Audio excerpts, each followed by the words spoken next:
Hadirin sidang jamaah salat Jumat yang dirahmati Allah Subhanahu wa taala. Bersyukur kita kepada Allah atas segala rahmat dan nikmat yang telah diberikan kepada kita.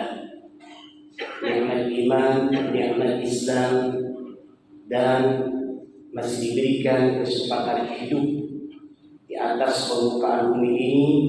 Mudah-mudahan kita gunakan, kita maksimalkan, dan kita optimalkan semua rahmat dan nikmat yang Allah berikan kepada kita dalam rangka hanya beribadah kepada Allah Subhanahu wa taala.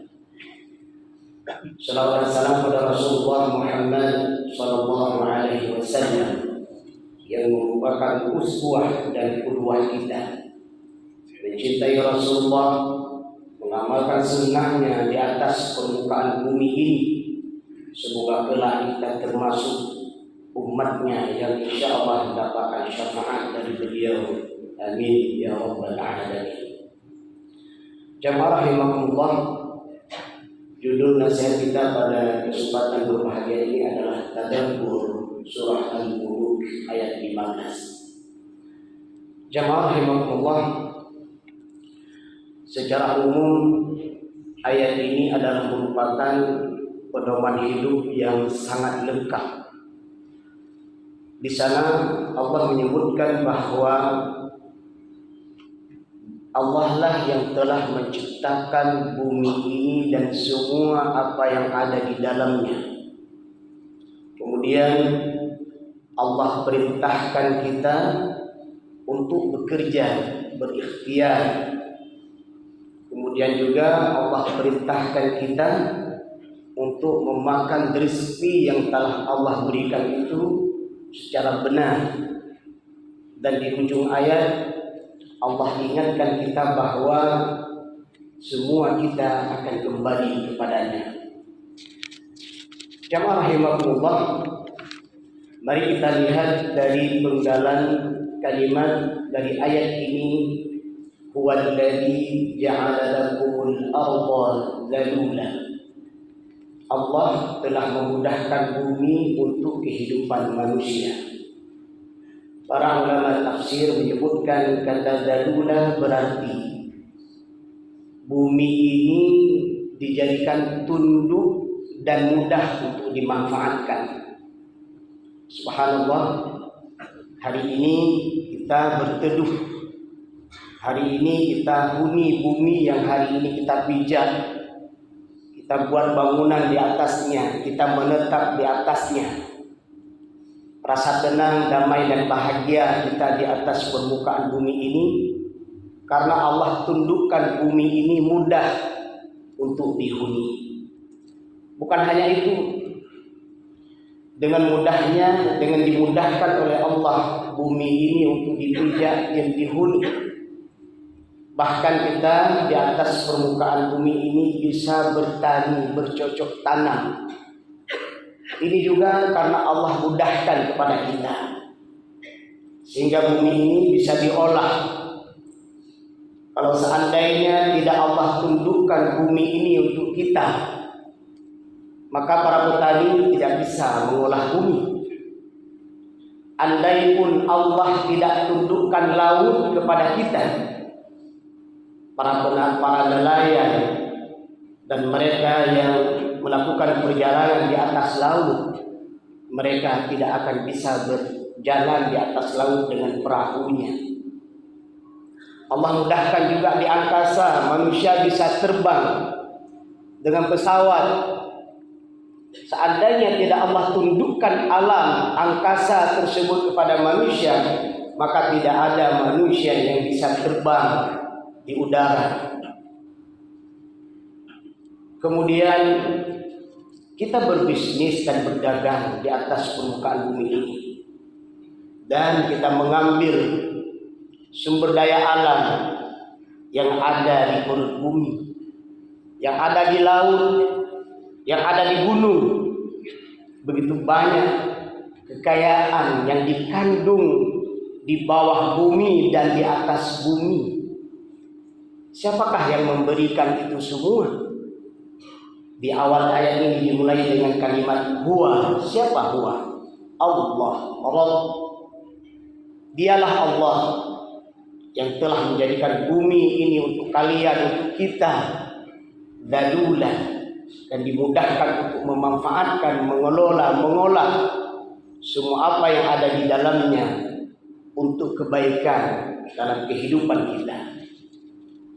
Jamaah rahimakumullah, pelajaran yang kedua dari ayat ini adalah bagaimana Allah menyebutkan famshu fi manakibiha, berjalanlah di segala penjurunya. Masya Allah.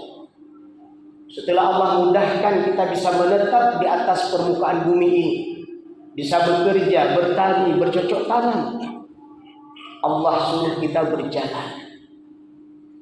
Kalimat ini mengandung makna bahwa Allah tak ingin kita menjadi hamba-hamba pemalas. Bahasa generasi akhir zaman disebut dengan generasi rebahan. Itu kerjanya tidur aja. Nah, Allah tak ingin kita seperti itu. Famshu fi manakibiha, berjalanlah, bekerjalah. Inovatif dan kreatiflah Anda. Temukan ide-ide terbaik. Kalau Anda seorang pemimpin, temukan ide-ide terbaik untuk memakmurkan rakyatmu. Kalau Anda ahli bisnis, berbisnislah dengan bisnis yang terbaik yang membawa manfaat. Anda seorang politikus, ahli politik, berpolitiklah yang benar. Intinya apa? Allah suruh kita bekerja. Islam sangat membenci pemalas.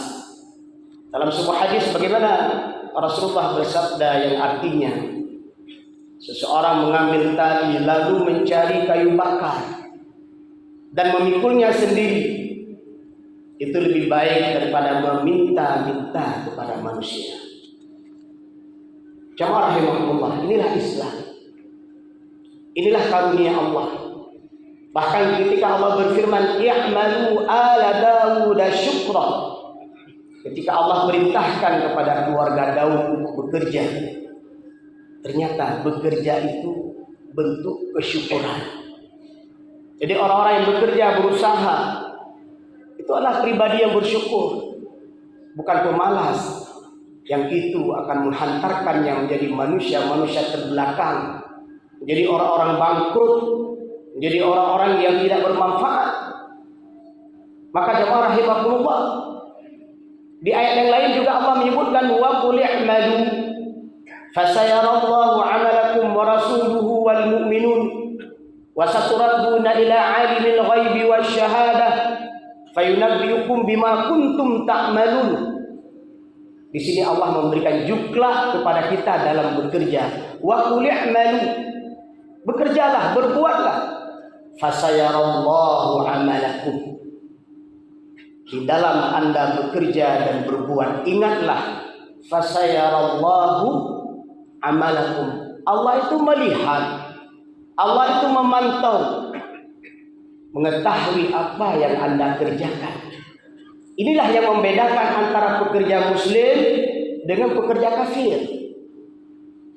Orang muslim yang benar, yang haqqa, dalam dia bekerja merasa dipantau oleh Allah. Bukan karena atasannya, atasan itu hanya manusia, tapi Allah yang memantau dia.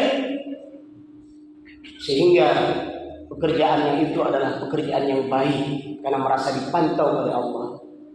Tidak hanya itu, dia juga bekerja sesuai dengan petunjuk Rasulullah SAW.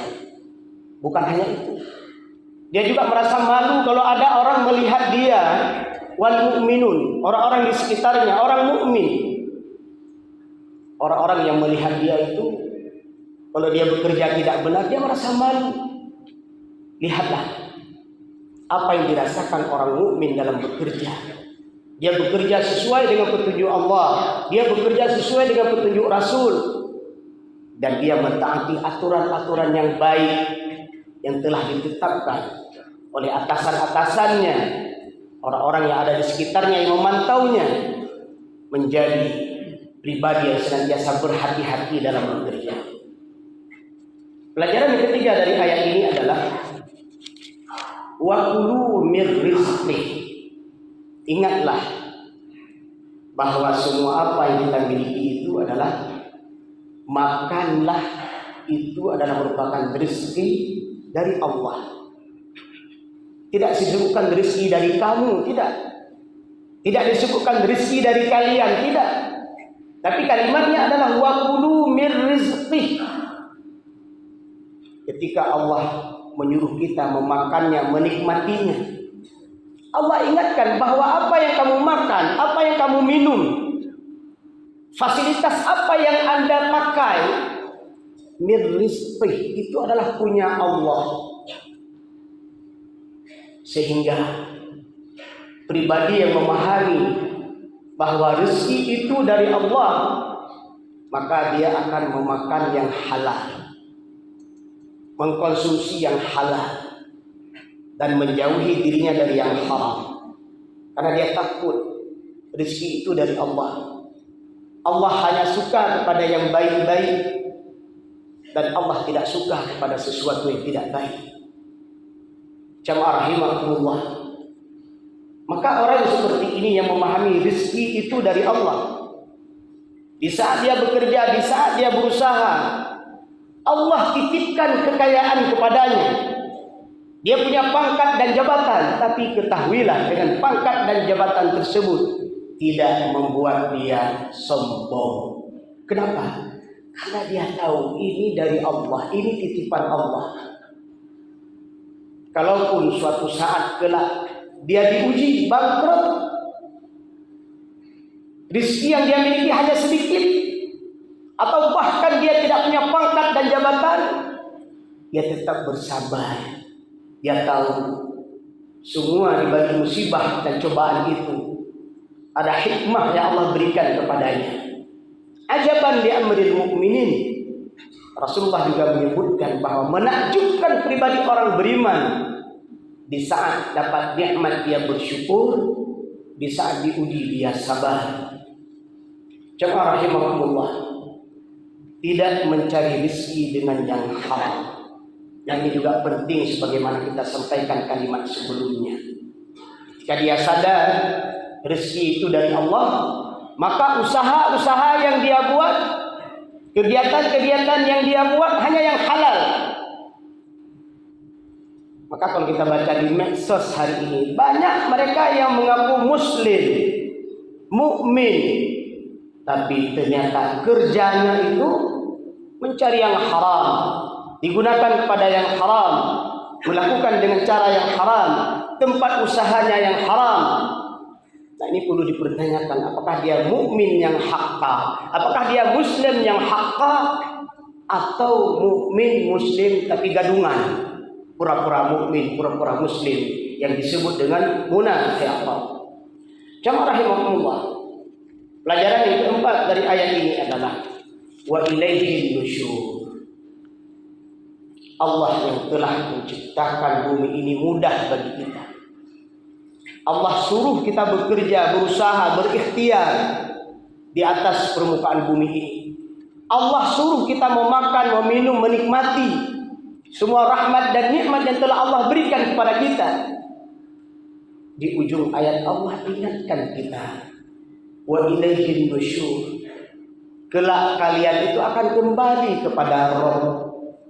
Kembali untuk apa? Di sanalah nanti semua hamba, wa kulluhum atihi yaumal qiyamati farda. Setiap mereka nanti sendiri-sendiri mereka akan menghadap kepada Rabb untuk mempertanggungjawabkan apa yang telah dulu dia lakukan di dunia. Usaha apa yang dulu telah dia lakukan di dunia, bisnis apa yang dulu telah dia lakukan di dunia, ucapan-ucapan apa yang telah diucapkan dulu di dunia, telinga dan mata yang dipergunakan dulu di dunia, semua itu nanti akan dipertanggungjawabkan di hadapan Allah. Wa ilaihin nusyur. Allah ingatkan kita bahwa kelak kita akan kembali kepadanya. Kullu man 'alaiha fan. Di dunia kita cuma sebentar. Pangkat jabatan itu hanya sebentar. Harta tahta itu hanya sebentar. Fasilitas yang kita miliki itu hanya titipan. Dan bahkan kita yang hidup hari ini, kita tidak tahu kapan Allah mencabut nyawa kita lewat malaikatnya yang mulia.